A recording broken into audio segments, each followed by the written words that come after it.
think art and something beyond always go pretty hand in hand, whether that means beyond in a sort of metaphysical or internal.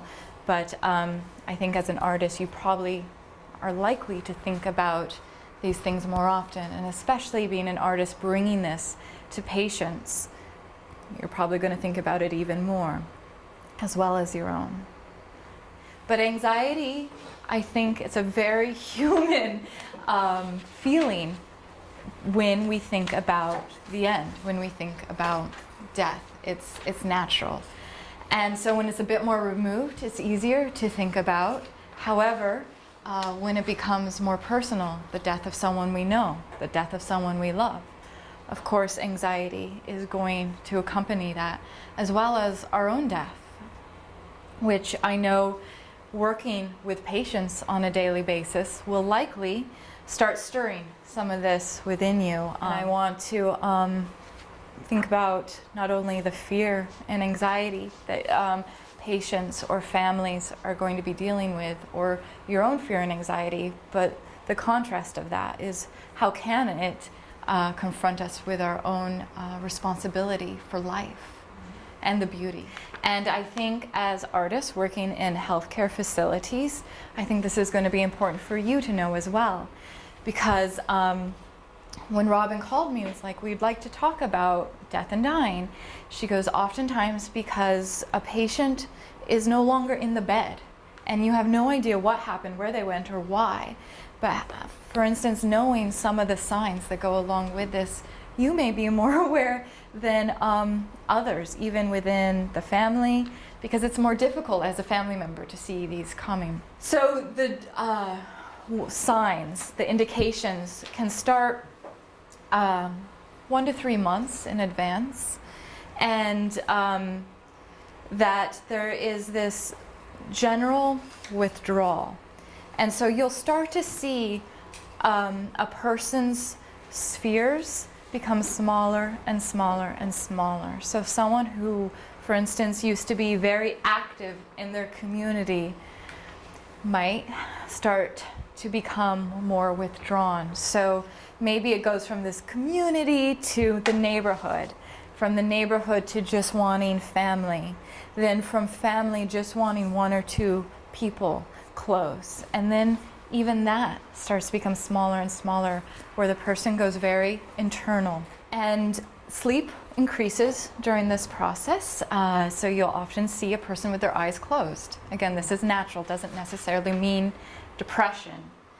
There's also a less of a need to communicate verbally, so touch can be very important during this time.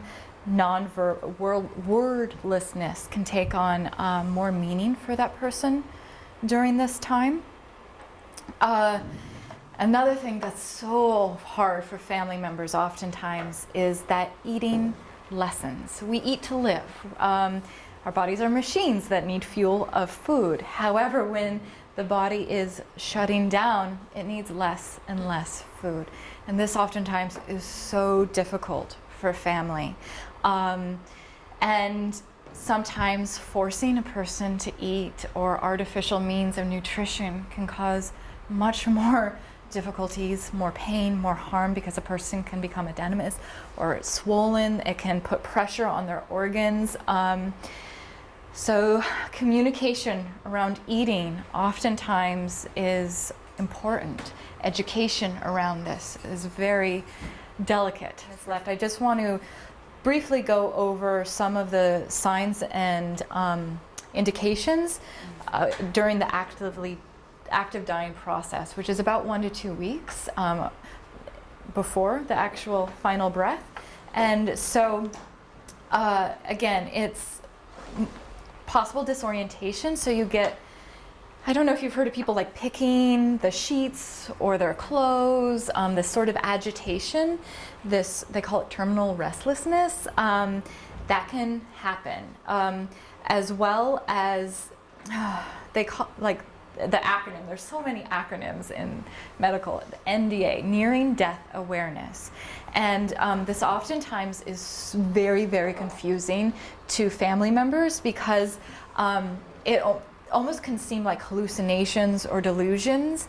However, that's not necessarily the case, or there's confusion if there's over-medication. And there's a book called Final Gifts written by 2 hospice nurses if you're interested more in this phenomenon of nearing death awareness. But there's been research into that it's not necessarily over-medication, or it's not, maybe it's lack of oxygen, we don't know, but really these people who are actively dying are oftentimes privy to something that we're not. However you couch that for you personally, whether it's spiritual or scientific, I don't know. But people oftentimes start speaking in metaphor. So oftentimes there's discussion to people that we can't see. I don't know what it is for them, but they're speaking to someone or something. And it oftentimes is someone who's died before. And they're talking oftentimes about a trip, a journey, or about something metaphoric that we don't understand, unless, I think as an artist you might actually be more adept at this, to thinking in metaphor, or just going with the art process around that theme. And it doesn't have to be based in this reality. And again, this oftentimes is very disturbing to family, but as a neutral artist, you might be able to meet them there more than others. So there's also physical changes that come within this 1 to 2 week period. There's lower blood pressure, changes in pulse, very sort of wild changes in pulse, very fast to very slow. There's fluctuations in body temperature, as well as this sort of clammy sensation, and nail beds, so extremities. You can imagine, you know, all the resources are to this sort of core, and so the extremities start to turn pale or blue. So you might notice that, and that's normal. And breathing changes, congestion. Have you heard of death rattle? Is that? Mm-hmm. So this can sometimes be, again, much more disturbing for family, because it sounds horrible, but it is not uncomfortable generally for the person experiencing it. It can sometimes be altered by just positioning differently. 1 to 2 days to hours before the actual death takes place. Again, like Robin was saying, which I think it was a day for her father, there can be this resurgence of energy. And so it can seem like, oh my gosh, this person healed. There's been a miracle cure. Again, oftentimes very confusing for family.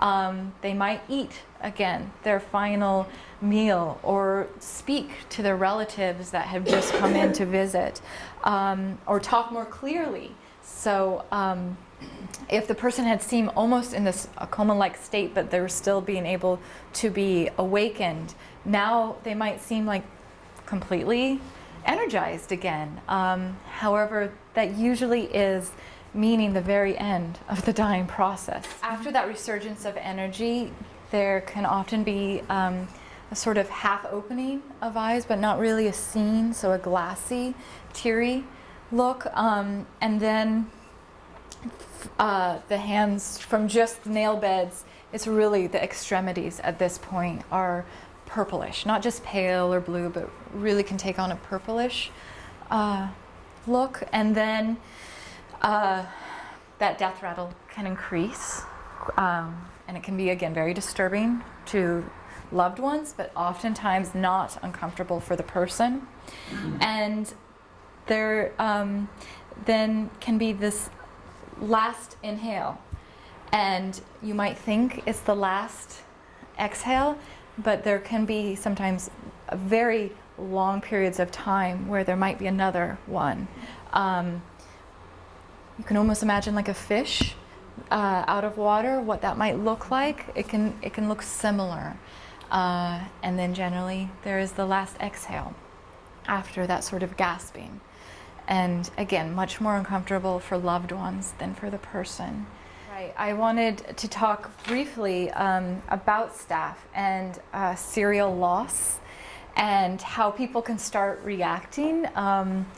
to that serial loss, and you probably will see a dark humor oftentimes with nurses and physicians, staff who regularly deal with death. I think it's a way of coping. I can attest to that. If you came to our team meeting, you would probably think it was wildly inappropriate.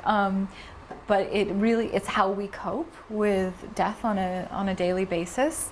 But I think it's important for staff to be aware of when they start really blocking things out.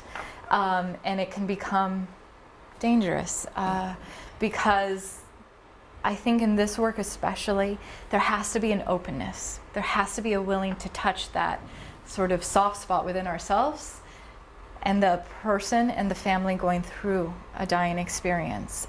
So there has to be, for me, I can speak to this continual struggle of opening to this pain and this confrontation, and then setting appropriate boundaries, but ones that aren't closed off.